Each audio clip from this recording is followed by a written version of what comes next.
Hello, EasyMed Nation. Here it's Munir El Azouzi from the new episode of the Medical Device Made Easy podcast.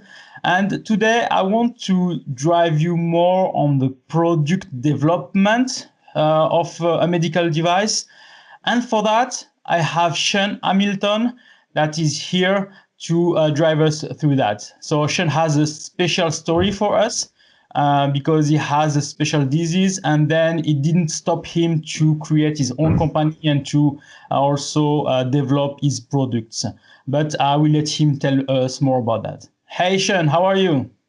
Hi, I'm doing great, thank you. How about yourself? I'm really, really great. Thank you for accepting the invitation and telling more about your story.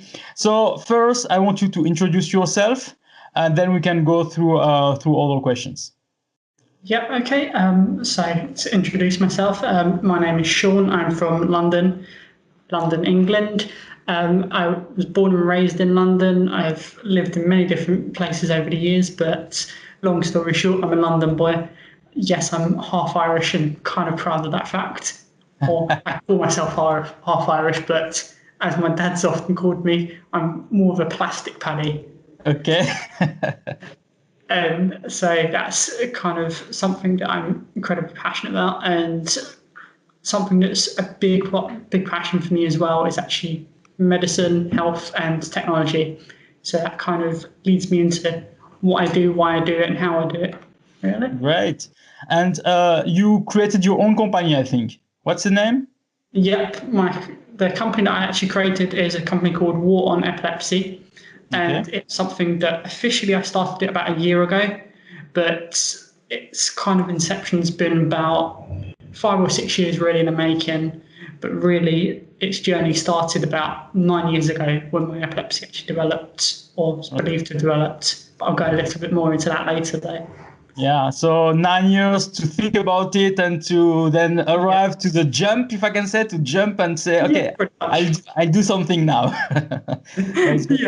Yeah, so it's been an interesting journey. It's had a few ups and downs, to say the least, and certainly had a few interesting experiences, from spending way too much time in and out of hospitals, to be on the missing person list twice, to literally doing a hospital tour of every hospital in the UK and every ambulance service in the UK too. So we can qualify you as the mystery customer or something like that. That you are testing all the hospitals. Yeah, you'd think I'd be able to get some sort of loyalty card or some sort of punch card every time I visit, get a new stamp, and get some sort of reward at the end of it. Yeah, I imagine. I don't think it's the best loyalty card that you will do. Okay, Sean, just so I have some few questions for you. So I know you a bit better now because we had a pre-talk a few days ago. And I see that you have always a smile full of energy. So I was asking myself, what is one of the habits or something that you have when you're eating in the morning that gives you all this full energy and Probably one of the things that always keeps me incredibly happy, actually, has always been my dad's, because dad's always been that one person that's actually ingrained it into me. So even when I have those down days and those days where I get really frustrated and really agitated, always try to see the positive, try to stay as optimistic as possible. In terms of my eating habits and health and healthy eating, to be honest, I don't really eat very healthily. Not by what most doctors believe anyway, but I have a very high metabolism, so anything I eat, I just burn up anyways. But because of one of my conditions, there's certain things that I have to do when I do eat, and I have to kind of, instead of eating 3 square meals a day, I have to kind of eat in smaller moderations. So always the smile, always the positive energy and junk food. So this is this is yours. Good. Always a question I ask my guests is, if you had one book to advise people to read, what would it be? Yep. Okay. To be honest, there are more than a few books that I could recommend, and there's one that I've been kind of listening to a lot lately and been reading a lot of, and it's actually written by a friend of mine who I'm connected to on LinkedIn as well, but she's someone that I kind of look a little bit to for inspiration as well, because she has her own medical conditions, but she spent about, I think it was about probably about past 8 years or so, she's been spending working with different medical device companies. And as a result of some stuff that happened, she had to have organs removed. She had to have organs removed that they later found out that they didn't actually need to remove, after she went through this whole process of learning about how the medical device world worked, how most pharmaceutical companies work. And so she wrote her own book that's called The Patient as CEO, and her name is actually Rebecca Farmian, I believe her name is. So patient as CEO, is that? Yeah, patient as CEO. And it's a methodology that I kind of massively believe in, that actually that's the way healthcare really should be. It shouldn't just be driven by healthcare providers and by doctors who, as much as they understand the stuff, they don't actually live with the condition every day. They've learned the stuff from a textbook, but the truth is a textbook will only teach you so much. And just with some conditions, for example, just because you learned it from a textbook doesn't mean that it's going to actually present in exactly the same way as the textbook taught you. Yeah, because the truth is, everyone's different. Everyone's an individual. If you go to just DNA, everyone's DNA is different. Even identical twins, chances are their DNA is not completely identical. It's identical to such a degree, but there's always distinctive stuff about them that's unique to them as an individual. You can have one twin that will have one condition and another one that will just be completely healthy. Oh, it's great. So Patient as CEO, I think would have a great book to read. So I'll put that on the show notes, so people have just then to link to click on it, and they will get that directly from Amazon if they want to read it. But yeah, I think it's one of the book that I will put on my reading list, if I can say, as soon as possible. Yeah. Good. Okay, Sean. So now want you to talk us more about your condition, if I can say, your disease and everything, and then to jump with the transition to your company that you created. So War On Epilepsy, is it this one? The name is correct. So War On Epilepsy. So Sean, please tell us. Yeah, okay. So long story short, when I was much younger, so when I was a kid, I had several different conditions. So one of the things that most doctors always believed was my biggest problem was I had problems with my eyes. So I always needed to wear glasses. And I'm actually now back having to wear glasses now. Officially, I'm supposed to be wearing them now, but I don't always do that. But that's the whole set. False positive for glasses. Well, one of the things I love about glasses now versus when I was a kid. And when I was a kid, there was the massive milk bottle glasses, and there was the big bottle things that face and because I was the smallest kid in the class, I was also the shy kid. I often got bullied a lot. So throughout primary school and into secondary school, I got bullied a lot. When I got probably about year 9 or year 10 in secondary school, is when I started to kind of fight back a little bit. But in addition to my eye conditions, I had things like asthma. I had some other stuff as well, including a heart condition, which then mostly manifested as fainting spells. And it would often happen through if I cut myself, and so if I started bleeding, sight of my own blood, or I feel any pain, I then black out. And much of that was put down to a condition that I had when I was a kid, which is called vasovagal or vasovagal syncope.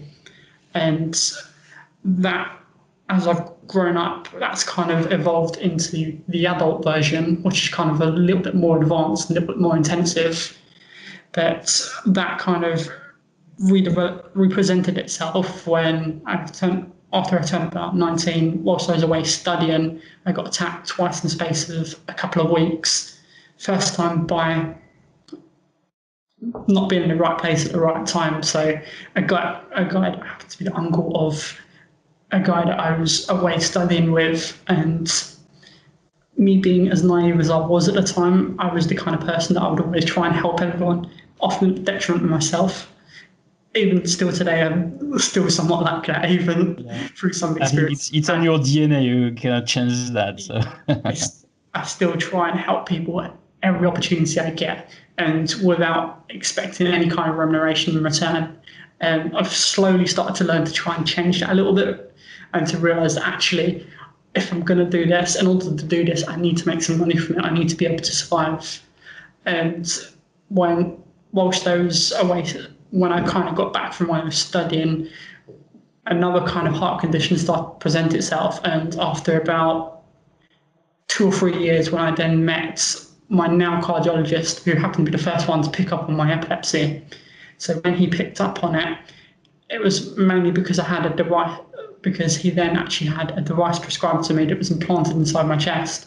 It was actually a medical device that was actually produced by one of the world's leading medical device manufacturers, and actually has a communication signal powered by one of the world's leading communications brands. And so that device would seamlessly contact the hospital every night, and it would transmit data back. That was monitoring my heart rate. One of my heart conditions, I would, and still do, I have where everything just shuts down for about 32 seconds. My body just completely shuts down. So my cardiologist, after scrutinising some of the data, saw that some of the data didn't kind of make sense, and thought, this doesn't seem right. And based on some of the stuff you've told me, based on some of the stuff your dad's told me, this seems like it's something else. So you then started to realise, actually, some of these fainting episodes aren't simply just fainting. So then after reviewing some of the data, and after learning how to interpret ECGs as well, and something I never really expected. So at the time, we didn't really know too much about the epilepsy. Epilepsy started to present itself, or was believed to start to present itself later. So when I was about 19, after doing many different jobs, from part-time jobs in retail, right way through to full-time work, to actually training as an IT technician. After doing my time training as an IT technician, I then started my first attempt at business. Didn't really know too much about it, so learned some interesting lessons, shall we say, and experienced both the successes and failures that come with business, but also learn some of what you should do and what you shouldn't do, and when you should scale up and when you shouldn't. I imagine that, yeah, so this journey until you arrived to your entrepreneurship was not like the best journey of somebody would dream of, if I can say. It helped you to be introduced, if I can say, to the medical device, medical devices with this. It was a pacemaker, or what was it exactly? Yeah, it was kind of like early stages of a pacemaker. So at the time the device was actually implanted, I was actually one of the first patients to get the new version of this device. Patient zero for that. Yeah, and it was really, really cool. And one of the things that I know my cardiologist still has on the agenda, but he wants to kind of delay it as long as possible because of my age, was to actually implant an ICD, so an internal cardiac defibrillator, because of when I have my pauses.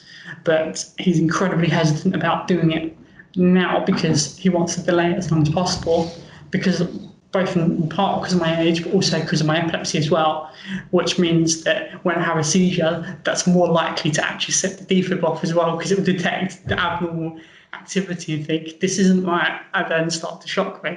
So I really see that even if you have those conditions and those things, you feel like passionate by devices, passionate by those technologies, and even like wanting to try them. Let's try it. Let's try do this. Let's try do that. But it's really amazing. But when I hear some stories of people that are in the same conditions like you, or even worse, that are really the only thing is to say, okay, this is my condition, I cannot change it, but I have nothing else to do. But you were more like, oh, I have a condition, let's make something about it, and let's think about how I can move forward. And I suppose that your parents or your father helped you a lot, to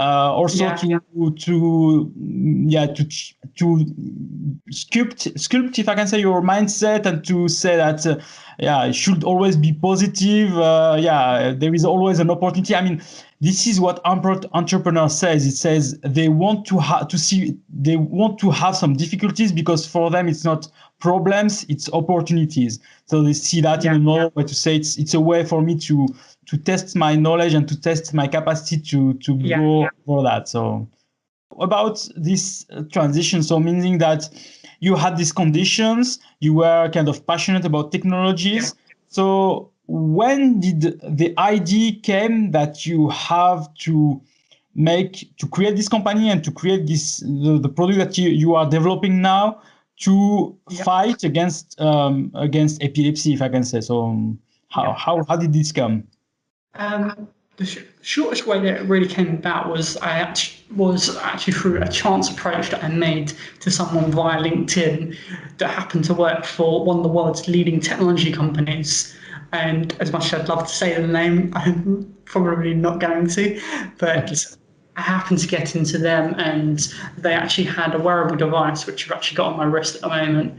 How it all kind of really started out was, part of it started out through this technology company that I got into, and actually through them, one of the things we started working on, so one of our first projects was actually around using wearable technology and around using the sensors within it to monitor epilepsies, to be able to tag it together with a smartphone application to understand when someone's having a seizure.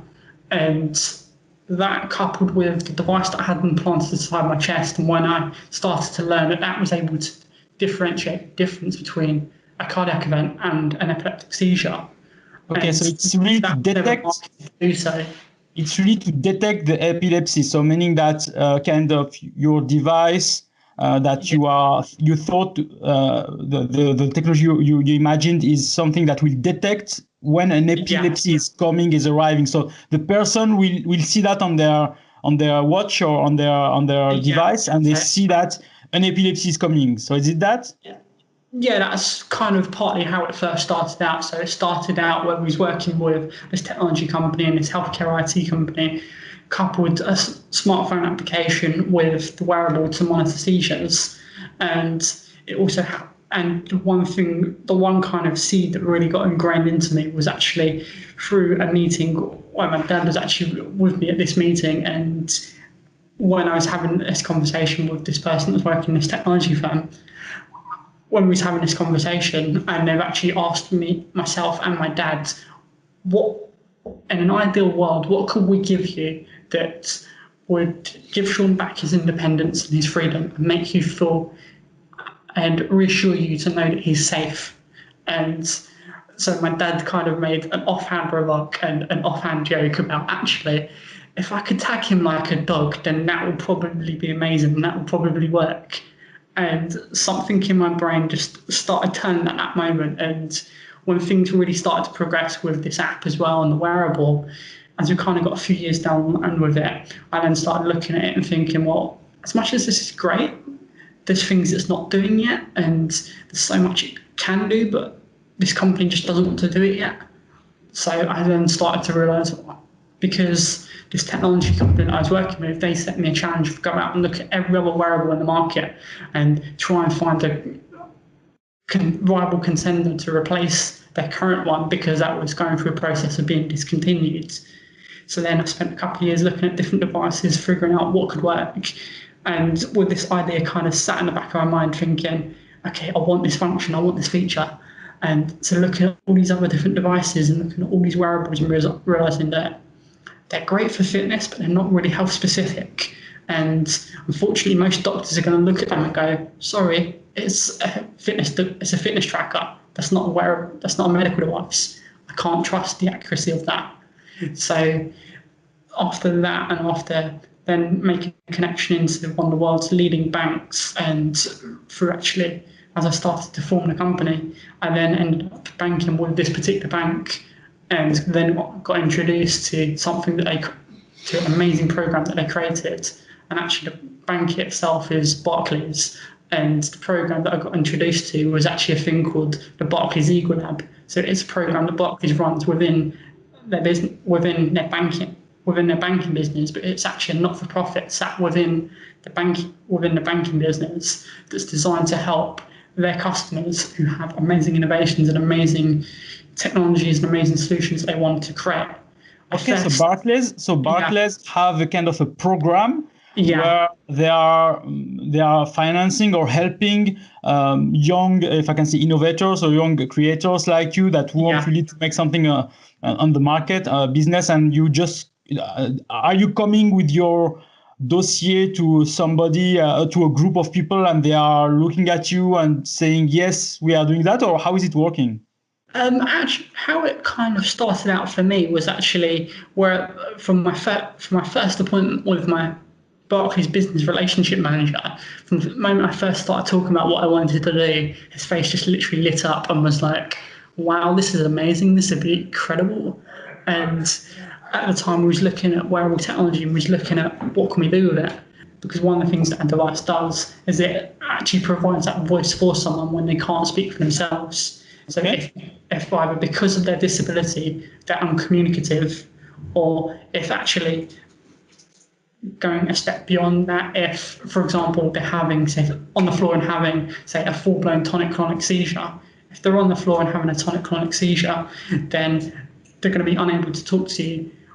Although, yes, I have my dad go with me everywhere I go, in an ideal world, I want to get to a stage where he can kind of step back a little bit and where he doesn't have to be with me everywhere, including when I go into the toilet and when I go literally everywhere and anywhere.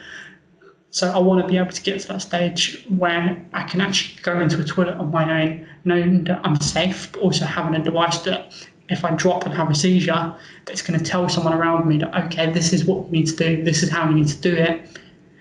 And then the other side actually that comes in is actually the prediction. So that's one of the really cool bits about it, was actually by compiling all this data and aggregating it and putting it all through our artificial intelligence and our machine learning, it's able to then go, okay, here's the accurate picture. So it then builds a complete health picture.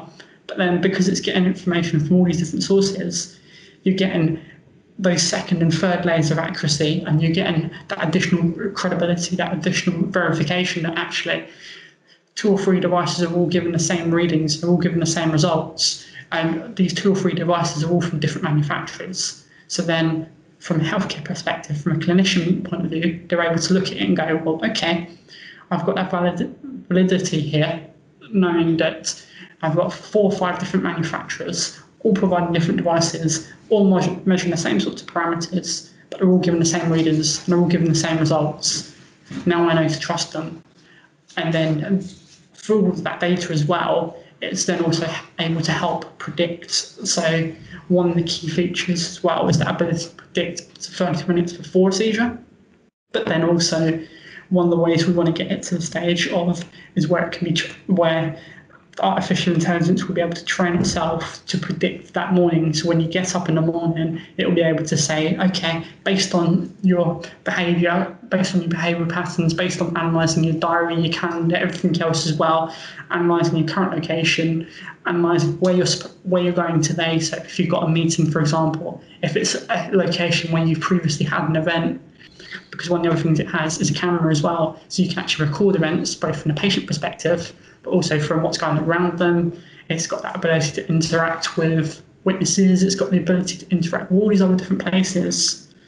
The biggest part of all of it is bringing all this different information together, bringing it into one place where it's a simple case of, okay, this is what's going on with my patient, this is how I help them. And then from the patient's perspective, the ability for them to understand it, for them to understand their own condition, and giving them some ownership of their own health.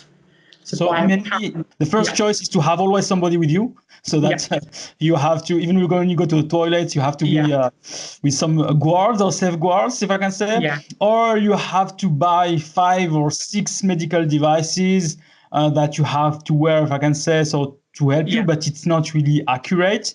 And you are trying now to provide a third solution where there is mainly one device that is really helping the patient to be really autonomous, to inform or to alert their relatives when there is an issue, to also provide information when you have when you fall down and you have a bad condition, or even when an epilepsy is about to arrive, So it's really futuristic, no? It's something that I mean, when we say futuristic, I hope it's not so long. But what is your kind of development plan now? Is it you started? I think you said your company 1 year ago. So at which stage you are now? Okay. We've actually pretty much fast-tracked through much of our development process now, and actually we're starting to produce the device, and it's actually stepping up its development constantly at the moment. So its development's continuing to get better and better, and it's continuing to take shape incredibly fast through one of my partners, who are actually one of the world's leading communications providers and telecommunications providers. They actually introduced me to a manufacturer who are actually not only willing to and prepared to actually help mass manufacture it, mass produce it. They're already practically biting my hand off to do it for me, and so we've jumped that step. We've also started going through medical compliance. We're fast tracking through a lot of that. We're doing lots of other elements as well. And actually, the device itself is fast gaining momentum, and within the next couple of months, not only will the device be fully produced and fully manufactured and actually in circulation, but it would have already started its clinical trials. It would then have already be well underway with its medical compliance. It's going to be something that's actually already going to be out there with patients using it. But we're also going to be introducing a consumer health variant as well, because consumer health also helps the clinical trials, because then we're also getting that additional data from other sources. So we're getting that control group, which you need for clinical trials anyway. So ideally a control group of people that don't really have the condition, that are supposedly healthy or supposedly fully healthy. And the most healthy people you could meet. So you then hook the device up to them, that's then monitoring them, that's then going, okay, this should be a normal baseline. But then what the device also does is, from each user, it's able to understand what that person's actual personal baseline is. So it knows what your normal heart rate should be like, what it should peak at. It knows if you're doing particular physical activity, for example, it knows, okay, this is what should be happening. In actuality, this is what is happening. So it then knows, okay, this is when I need to get help, or this is when I need to do all this other stuff. You are parametering, setting up the parameters for specifically this person. So it's personal parameters in terms of condition. If it's an old person that has no physical activity, or a young one that has physical activity, the parameters will not be the same. So it's really this phase of testing or clinical trials, if I can say, is really something that is helping you also to define the profile of people and what they are doing. So mainly when you are doing that, so your product will be already CE marked, or it will be life cycle management? How do you, because you talked about the compliance of your device, so how is this done? Okay, so there's actually one leading provider I managed to get into over here in the UK, and that's BSI, and who also started to educate me a little bit on how Brexit's impacting them, actually. I'll kind of go into that later, but one of the big things with them actually was, because they're one of the world's leading medical compliance providers, and as it turned out, my prospective manufacturer, who are now kind of chomping at the bit to get going, they was actually the medical compliance provider they was going to introduce me to anyways, but I kind of jumped 5 or 6 steps ahead and got in there before they actually introduced me. So when I got in there, when I started talking to BSI or BSI Group, when I started talking to them, they was like, actually, we love this. And by the way, with MDR coming in place in March, what we'd love to do is we'd love to help you get ready for that, and to try and help you fast track through it, so you then have the CE mark, and so that then you can go out and not just make a claim that you're actually a medical device, but you actually be a medical device. So it then means even whilst it's going through its clinical trials, it can still actually be a medical device. But as we are now talking about that, so we are now in February, March. Brexit arrives on the 29th of March. I think you are in the UK. So do you have a plan, or what is exactly your plan for that? on that note, officially it's supposed to arrive on the 29th of March, but I know actually, as I found out today, it's been kind of delayed a little bit because they're trying to have their own little negotiation to try and delay it a little bit. But it's something I've been looking at and thinking about for a while, and one of my contingencies actually is establishing our R&D base of operations in Ireland. So once the device is actually a bit more ready, once it's then started to be mass produced, once it's starting to really be mass produced, once we're going through the clinical trials, actually establishing a sister operation over in Ireland that's then our European base of operations. Okay. So that then it's English speaking as well, but then also so we can then also have another office over in mainland Europe, so particularly in France, for example. So then you then have international speaking, but then you then by also having an operation in Ireland, for example, the biggest part about that is they have huge incentives for medical devices and for medical tech, but also they are actually home to many of the world's leading pharmaceutical companies. As I've said, for me, I mean, when I'm hearing you, so you are the kind of patient that knows all the conditions and all the situation and all the problems, and you try now to pick all those things, and you say, okay, let's put that in one device. So as you said, it's the health condition, the body condition, plus the mental condition. So all this, how can I put everything on a device? I suppose it will be version 1 and you will have version 2 or 3 when you will have more things to include. But I think it's really creating some kind of great device. I suppose it will help a lot of people. So are you targeting now specifically UK, or you are targeting really all Europe, or you are targeting worldwide? Yeah, my ambition is to go worldwide, and actually one particular area I'm definitely interested in actually is the developing world as well, so where you can't really get access to world-class healthcare. So how do we bring world-leading experts from here in Europe, for example, to patients out in the remote parts of Africa, or after, say, for example, you have another tsunami. Let's say you have another tsunami in somewhere like Thailand, for example. If you have a tsunami, for example, and you've got patients out there that already have other conditions, that might have epilepsy, for example, that they can't get access to the necessary expertise anyways, but after a natural disaster, for example, any access to healthcare is already going to be massively impacted by that factor. Same with particularly in war-torn nations and in many other places like that as well, but then also coming back to the developing world, so here in Europe. So although we're starting out here in the UK and then expanding progressively into Europe, the aim is to go global, and that's our ultimate ambition, is to be able to go global, to be able to reach everyone around the world, because there are 65 million people with epilepsy around the world. Okay. The goal is to be able to put one on the arm of every patient.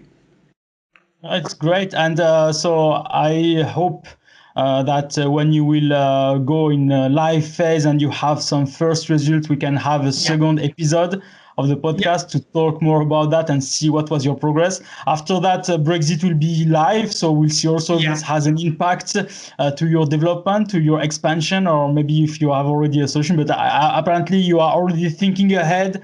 So just already planning what you will do, how you will put some strategy. I see some companies that are not doing that, so you are already ahead of competition maybe.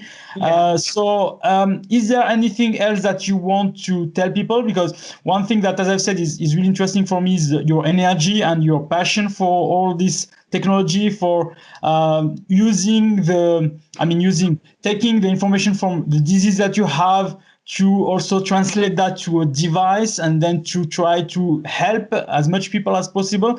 So is there any other message that you want to tell people? Yeah, okay.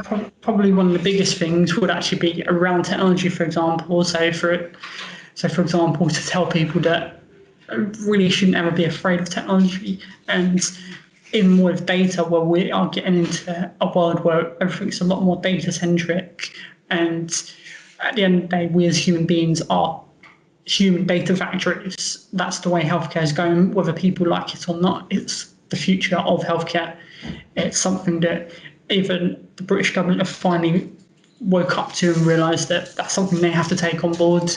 European governments are starting to realise it. US and, for example, Canada were some of the earliest, and particularly Middle East, for example, have already started to adopt that and have started realising that data is the way forwards. But it's not just data, it's things like artificial intelligence, and also realise and actually trying to dispel that myth that AI is going to replace jobs. Truth is, it isn't. It's not. It's also not going to replace doctors. It's going to become a great companion for doctors, and that's the way that it should always be viewed: is artificial intelligence, machine learning, technology, data. All of this are great assets for doctors, for clinicians, for so many other people as well. So for social care, for governments, and when used correctly, they can actually bring about change. So, for example, for places like the World Health Organization, as they've realised, data is a huge asset, because not only does it help understand population health, but it also helps understand so much other stuff too. And that's one of the most important points, is understanding that technology should not be your enemy. It should actually be a friend. No, it's great, because it's exactly what I'm saying also on this podcast. I think people need to understand all that if they want to put in place the right regulation, or if they want to interpret the regulation in the right way. If you are just reading text without knowing really the technologies, we are a bit failing. So it's important for them to learn, to understand, to not be afraid of technology, but to adopt it, if I can say, to really learn to use it. So it's really a way to support the patients. So just one thing. So now, if people wants to still continue to talk to you or follow up with you or ask you questions, where can they meet you, or can they catch up with you? Yep. Okay. So my Twitter handle is Seanpreneur. So at Seanpreneur. Seanpreneur. Wow, it's like entrepreneur, but it's Seanpreneur. Great. Exactly. I'm a new category in and of myself. Exactly. That's what I wanted to say. And my business's Twitter handle is at War On Epilepsy. Okay. You can also find me on LinkedIn as well. So I'm Sean Hamilton on LinkedIn. And literally, if you search me on LinkedIn, you'll find me as what I call myself. I'm a health techpreneur and health and medical tech entrepreneur, and I have lots of other stuff on there as well. But literally, as soon as you search my name on LinkedIn, I come up like one of the top in the list anyways. No problem. And my company website is waronepilepsy.com. So Sean Hamilton on LinkedIn, you will find him first, and War On Epilepsy is his company. So thank you, Sean. It was really a great talk. So thank you for driving us through all this journey that you had, as I said, from your disease to creating a device that is supporting people that have the same disease. So it's really, really interesting. And I hope, as I said, I will have you on a future episode when your ID will be more in the market, and see if there is anything that you are thinking now of version 2, or even showing us exactly more about version 1. So it will be really interesting. Yeah, and funny enough, the device should actually it's already fast gaining momentum. It will be produced within the next couple of months, so it will be on people's arms. It's already practically produced now, but we're just kind of working out all their kinks. But within the next couple of months, you'll start to also see it appearing on shop shelves as well. Right. So we'll follow that, and I will follow that with I will ask you again and follow with you. Okay. So thank you, Sean, and then I wish you a nice day. Thank you. You too. Bye. Bye. Sean, thank you for your positivity. Thank you for your enthusiasm, and I hope a lot of people will follow you and follow your journey. Okay, it's the end of this episode. Don't forget, keep learning, share this episode and share this podcast with the people that want to learn medical device regulation and standards. And I'll see you on the next episode. So thank you very much and have a good day. Bye.